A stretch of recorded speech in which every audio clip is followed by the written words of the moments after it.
वो इंसान की हालत है कि भजन करने को आलसी और भोजन को तैयार, कि भजन करने को तो आलसी है लेकिन भोजन करने को तैयार है। वो मिसाल दास ने कई कई दफा दी कि एक कोई इंसान आया, वो जो आके उन्होंने निमंत्रण दिया उस मोहल्ले से कि हमारे मोहल्ले में, हमारे घर में इस तरह से एक भजन हमने आयोजित किया है, तो आप आइए।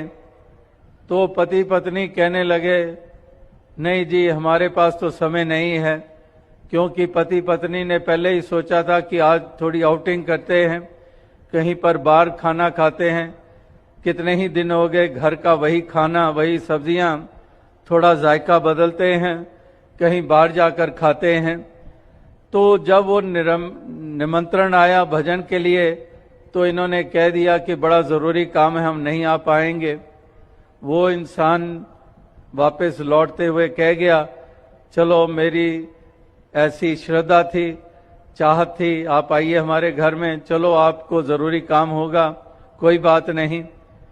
अब क्या होता है कि 20 मिनट के बाद एक और इंसान आता है और वो आकर कहता है, जी मैं निमंत्रण देने आया हूं आपको। किस चीज़ का निमंत्रण?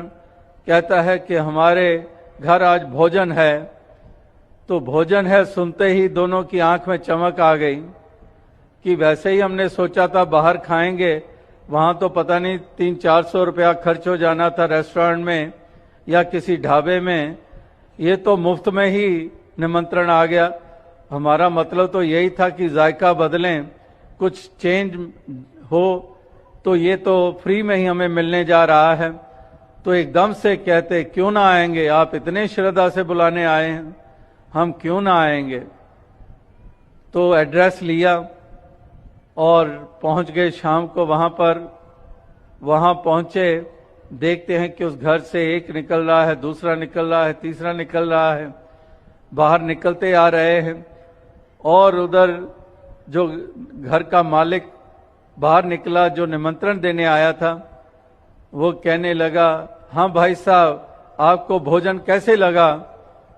तो वो पति पत्नी एक दूसरे की चेहरे की तरफ देखते हैं कि अभी तो एक पानी का गिलास भी नहीं मिला और ये जनाब पूछ रहे हैं कि भोजन आपको कैसे लगा। अभी सोच ही रहे हैं, तो आगे से वो घर का मालिक कहते हैं कि कितना अच्छा भोजन था, वो कितना सुर में गा रहा था, कमाल का भोजन था, परमात्मा का कितना गुणगान। तो बात ये निकली कि वो जो निमंत्रण देने आया था, ये परमात्मा के हिस्से में आई है, कि यही स्थिर भी है, ये शांत है, ये निर्मल है, यही शाश्वत है, यही स्वयंभू है। स्वयंभू का मतलब कि जिसको कोई बनाने वाला नहीं है, बाकी सब चीजें बनी हैं।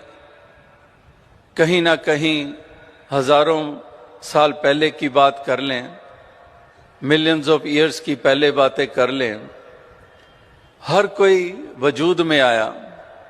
और अभी वर्तमान में भी हम जीते हैं, तो हमारे सामने कंटेम्परेरी टाइम्स में भी हम देखते हैं कि कितनी चीजें वजूद में आई जो पहले नहीं थी। यानी कि संसार का सारा निजाम ही ऐसा है कि ये वजूद में आती है, बनती है, बिगड़ती है, आती है, जाती है। तो इसलिए इसको शाश्वत नहीं कहा जाता है, इसलिए इसको सत्य की संज्ञा नहीं दी जाती है। तो सत्य केवल एक परमात्मा है, ईश्वर है, निराकार है, गॉड ऑलमाइटी है।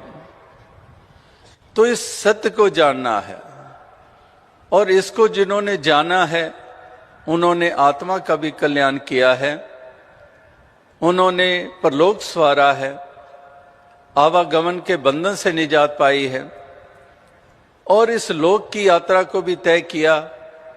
उन्होंने इसी दौलत से युक्त होकर, अमीरी उनके हिस्से में आ गई, क्योंकि उनके हिस्से में ऐसी दौलत आ गई, इसलिए वो अमीर बन गए।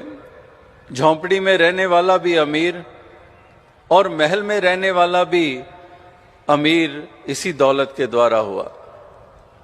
तो इस तरह से ये उसके हिस्से में आई। तो महापुरुष इसलिए कहते हैं कि सच कमावे सोई काजी, जो दिल सोदे सोई हाजी, कि जो सच की कमाई करता है वही काजी है। अक्सर हम वही बात आ जाती है जो कबीर जी ने पोथी पढ़ पढ़ जगमुआ की बात कही है कि बैठा पंडित पढ़े पुराण बिन देखे का करे बखान, तू कहे कागज की लेखी मैं कहूं आंखन की देखी। कि वही बात कर रहे हैं कबीर जी भी, और इधर बुल्ले शाह जी जैसे सूफी संत भी यही कह रहे हैं कि सच कमावे सोई काजी। काजी वही है जो सच कमाता है। अगर सच नहीं कमाता है, झूठ का इस्तेमाल करता है लड़ाने झगड़वाने में और इस तरह से दीवारें खड़ी करने में,